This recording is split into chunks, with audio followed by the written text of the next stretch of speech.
Hola, mi nombre es Miguel y el día de hoy les vamos a enseñar un breve video de cómo hacer una metalografía, siguiendo los pasos convenientes para una correcta ejecución de la misma. Pero para ello, ¿qué es una metalografía? La metalografía es el estudio de la microestructura de todos los tipos de aleaciones metálicas y una prueba destructiva para identificar las propiedades conforme a su microestructura. Puede definirse con más precisión como la disciplina científica de observar y determinar la estructura química y atómica y la distribución espacial de los constituyentes, inclusiones o fases en las aleaciones metálicas. Por extensión, estos mismos principios pueden aplicarse a la caracterización de cualquier material. Ahora que ya tenemos una noción de qué es y para qué sirve una metalografía, podemos empezar a escribir los pasos para hacerla de manera correcta.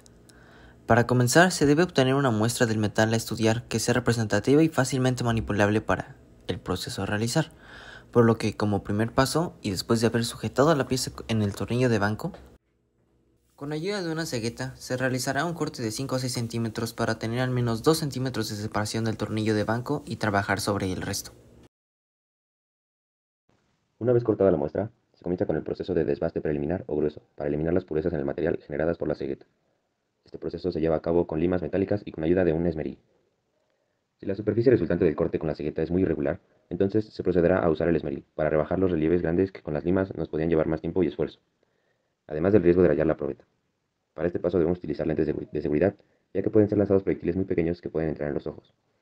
Vamos a encender el esmeril y al igual que en el paso anterior, vamos a tratar de colocar las líneas ya marcadas del material de manera perpendicular al giro del esmeril.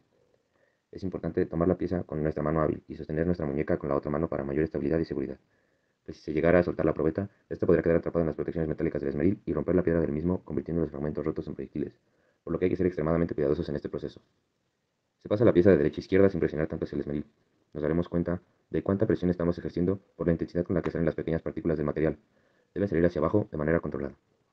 Cada que pasemos 5 veces nuestra pieza por el esmeril, debemos remojar en agua para evitar la deformación térmica por fricción y, de ser necesario, repetir el procedimiento hasta tener una superficie uniforme, que no preste pendientes o zonas con más material. Buscar una pieza con una cara plana. Una vez teniendo una superficie regular, la bastarda será la primera lima que utilicemos. Su superficie proporciona un relieve que nos permite remover partes metálicas grandes, como lo podrían ser las líneas causadas por la cegueta al momento del corte. Para realizar este proceso, primero es necesario sujetar la pieza con la cara hacia arriba, buscando dejarla lo más horizontal posible, con el tornillo de banco. Ahora sujetaremos la bastarda del mango con nuestra mano más hábil y con la otra mano la posicionamos ligeramente encima del cuerpo de la bastarda, tratando de no ejercer mucha presión, ya que es de suma importancia el mantener la bastarda horizontal en todo momento. El desbaste debe ser perpendicular a las líneas ya marcadas por el corte anteriormente. Debe ser en un mismo sentido y de manera constante. Cuando veamos que la pieza ha perdido las líneas gruesas marcadas por el corte, es momento de ir al siguiente paso. Ya que logramos tener una superficie uniforme, pasaremos al último paso del desbaste grueso, y para esto utilizaremos una musa, con la que buscaremos eliminar impurezas de la superficie del material y tener una superficie sin rayas grandes procedentes del paso anterior y lo más plana posible. Colocaremos la pieza en el tornillo de banco, con la superficie perpendicular a como se encontraba y sujetaremos la musa de la misma manera que la bastarda. Debemos de prestar mucha atención a la fuerza que pongamos sobre el material. Para este caso es necesario solo pasar de manera superficial sin aplicar mucha fuerza. El movimiento debe ser igual de manera perpendicular a las rayas que muestra la pieza. Debe ser solo en un sentido y de manera continua hasta notar que las rayas grandes han desaparecido y que nuestra superficie quede perfectamente plana. En dado caso de deformar la pieza, se recomienda volver al esmeril, para nuevamente hacer el proceso que nos dé una pieza uniforme. Una vez terminado el desbaste grueso, se continúa con el desbaste fino, en el cual se ocupa papel lija para ir eliminando los rayones cada vez más finos. Después de enjuagar la lija y el probeta, se comienza con el proceso teniendo cuidado nuevamente de realizar el movimiento en un solo sentido y perpendicular al desbaste anterior.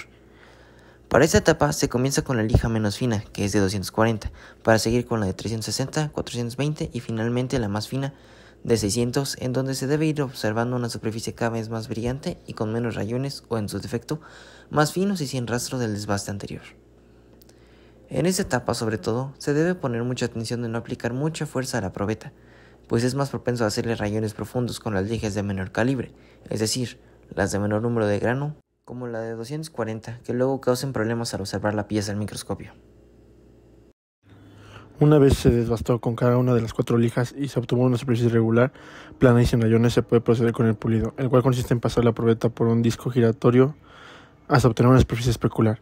Para esto debemos limpiar la probeta con agua para después enjuagar el disco de la pulidora, asegurándonos de eliminar cualquier residuo que pueda tener para ahora sí rocerle alúmina, de adentro hacia afuera del disco para comenzar a trabajar con el abrasivo. De nuevo, se debe de sujetar muy firmemente la probeta para evitar soltarla con el movimiento de rotación. Hay que aclarar que ya que la pulidora al rotar el disco hace el trabajo duro por nosotros, se tiene más libertad en cuanto al movimiento para pulir. Se puede desplazar la probeta en sentido antihorario a la rotación del disco o bien trazar una línea recta del centro hacia los bordes, que son los modos recomendados. Sin embargo, si es difícil controlar el movimiento o no le genera confianza al practicante, puede simplemente dejar la probeta estática para controlar mejor la fuerza ejercida, que no debe ser mucha, pero la suficiente como para observar que se levanta la lumina en los bordes de la probeta.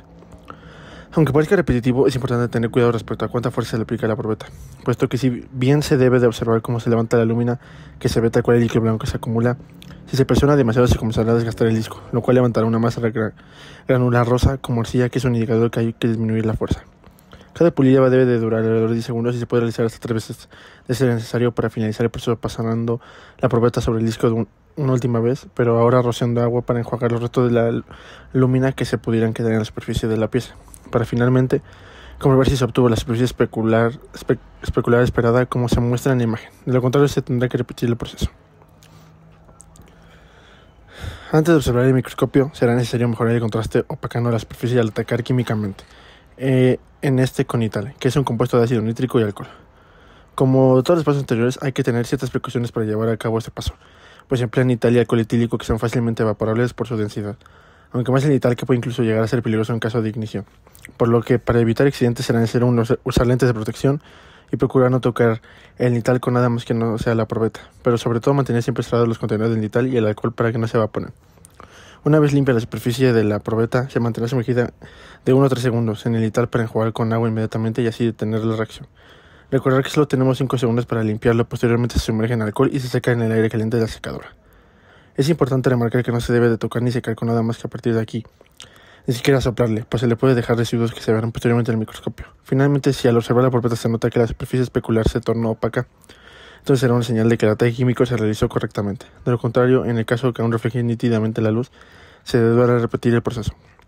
Pero si se observa demasiado opaco, tanto que se dificulta apreciar el reflejo de la luz, entonces se habrá sobreatacado la pieza y se tendrá que regresar al pulido para partir de nuevo desde una superficie especular.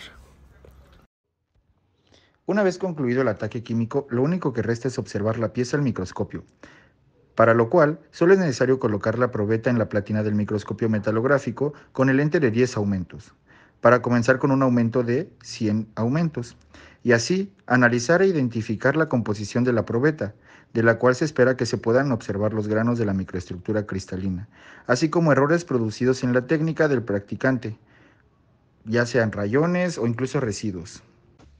En esta imagen, a pesar de que la probeta tiene errores como rayones en el contorno y rayones más ligeros a lo largo de la superficie, que ojo, son distintos a los defectos, pues los errores como rayones o superficies irregulares se dan por fallas en la técnica de la metalografía y no tienen que ver con el proceso de creación.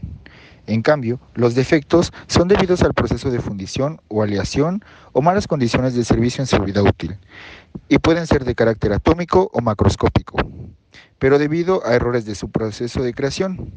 Y bueno, volviendo al análisis, en la imagen se pueden apreciar los granos de la microestructura, pues la mayoría de los rayones restantes del desbaste fino se lograron eliminar en el pulido, logrando una superficie especular óptima de la cual analizar su microestructura.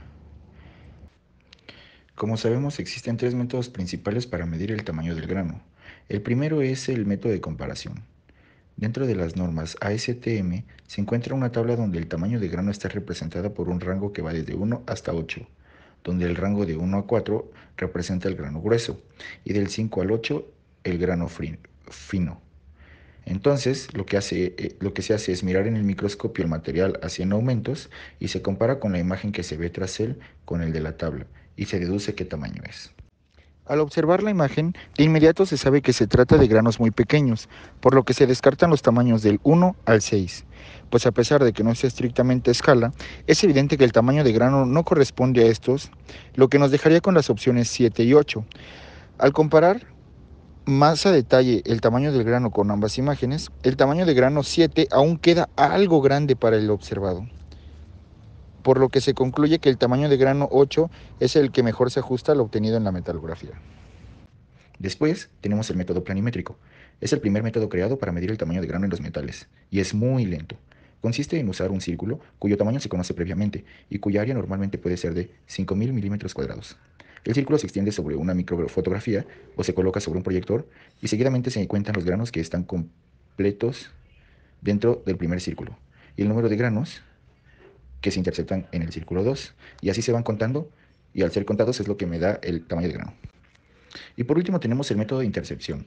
Es más rápido que el planimétrico, debido a que no hay que marcar la microfotografía para tener un resultado exacto, sino que este método se usa mediante una pantalla dividida, de vidrio o por una microfotografía, sobre la muestra que se tiene, y se cuentan los granos que son interceptados por una o más líneas rectas. Los que son tocados por el extremo se les denomina granos medios. Para determinar el tamaño del grano se divide el tamaño de la línea en milímetros o por el promedio de la cantidad de granos, en 3 posiciones diferentes, para obtener el diámetro promedio del grano. Normalmente se recomienda que el uso en los granos no tenga la misma dirección.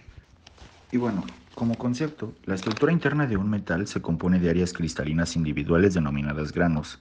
La estructura, el tamaño y la orientación de estos granos son el resultado de la composición del material y el modo en el que se ha formado. Los granos se forman a partir del material fundido que se solidifica e interactúa entre sí, y con otros componentes como fases y contaminantes. Normalmente la estructura del grano se adapta a la aplicación técnica. El tamaño y la orientación del grano, así como otras características estructurales, están directamente relacionadas con las propiedades mecánicas y tecnológicas de estos materiales. Dichas características estructurales también dependen de influencias externas y posteriores. Y pues básicamente el grano más grande aporta propiedades a mi metal como suavidad, maleabilidad y ductilidad.